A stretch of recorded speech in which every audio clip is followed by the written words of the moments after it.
Hello, Chu. Let's see the question. SI unit of inductance, Henry, can be written as option A, Weber per ampere, option B, volt second per ampere, option C, joule per ampere square, and option D, ohm second. So let's see the key concept of this question. The key concept of this question is beta what? Inductance.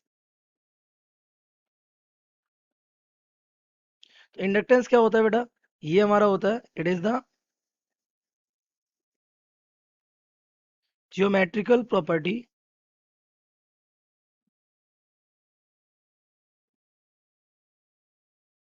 Of a inductor. एक inductor कैसी होती है? Geometrical property होती है ना, that ensure the amount of magnetic flux linked with the coil. तो एक coil का ये कैरेक्टर होता है, फॉर एग्जांपल जैसे ये हमारा इंडक्टर है, तो इस इंडक्टर की रेजिस्टेंस से बियॉन्ड इसके पास एक प्रॉपर्टी और होती है एल, जो डिसाइड करती है कि इसमें कितना फ्लक्स लिंक हो जाएगा। तो यहाँ से हमारा जो flux linked with the coil होता है डायरेक्टली अपोज होगा किसके? करंट के। तो यहाँ से हमारा आता है 5V is equals to L I. तो यहाँ जो एल है, इसी एल को हम क्या बोलते हैं बेटा? इंडक्टेंस बोलते हैं। क्या बोलते हैं? इंडक्टेंस। एसी को अगर हम डिफरेंशिएट करते हैं विद रिस्पेक्ट टू टी, तो आपको पता है ये हमारा हो जाएगा d5v ओवर dt, और ये हमारा हो जाएगा एल di ओवर dt। तो ये हमारा बन जाता है ईएमएफ, तो यहाँ से हमारा एल आ जाता है di ओवर dt। ओके। तो और ये एल जो होता है वो अपोजिशन ऑफर करता है, तो अपोजिशन ऑफर्ड बाय इंडक्टर, इसे होता है हमारा एक्सएल इंडक्टिव रिएक्टेंस, जो कि हमारा इक्वल होता है ओमेगा एल के। तो इन सब में एल आ रहा था, इन सब से क्या बन सकते हैं? यूनिट।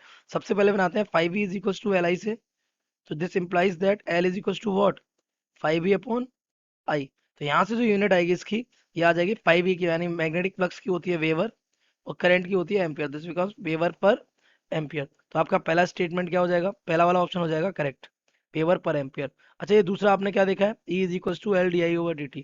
तो यहाँ से ई क्या है? L D I over D T. तो यहाँ से दिस इंप्लाइज दैट एल क्या हो जाएगा? L will be E D T over D I. यहाँ से ये क्या हो जाएगा? ये क्या हो जाएगी? वोल्ट, ये सेकेंड और पर एम्पियर। तो वोल्ट सेकेंड पर एम्पियर। तो यहाँ देखिए, वोल्ट सेकेंड पर एम्पियर, आपका बी वाला भी करेक्ट हो जाएगा। आफ्टर दैट नेक्स्ट वोल्ट को हम क्या लिख सकते हैं? Since 1 volt is equal to 1 joule per coulomb, है ना? तो हम यहाँ लिख सकते हैं 1 हेनरी इज इक्वल टू, ये आपके किसके इक्वल हो जाएगा? वहां वोल्ट था तो वोल्ट की जगह लिख देंगे 1 जूल पर कूलम, और ये सेकेंड, और यहाँ पे क्या आ गया? ये एम्पियर तो था ही, तो ये 1 जूल कूलम की जगह हम क्या लिख सकते हैं? Ampere second. और ये क्या था? Second ampere. ये क्यों लिख दिया? क्योंकि हमें पता है क्यू इज इक्वल टू क्या होता है? I T. यहाँ से एम्पियर और ये सेकेंड, सेकेंड सेकेंड कैंसिल हो जाएगा, तो 1 हेनरी और किसके इक्वल आ जाएगा? ये आ जाएगा जूल पर एम्पियर स्क्वायर के। तो आपका देखिए सी वाला ऑप्शन भी क्या हो जाएगा? करेक्ट हो जाएगा। Now come to the D. तो डी वाले में अगर आप देखेंगे तो अभी अभी हमने आपने देखा एक्सेल इक्वल क्या था? Omega L. तो यहाँ से अगर हम देखें, एल इक्वल क्या हो जाएगा? एक्सएल अपॉन ओमेगा, यही हो जाएगा। तो अगर आप यहाँ से ये एक्सएल अपॉन ओमेगा, एक्सएल की यूनिट क्या होती है? ओम। ओमेगा को हम लिख दें 2 पाई एफ फ्रिक्वेंसी।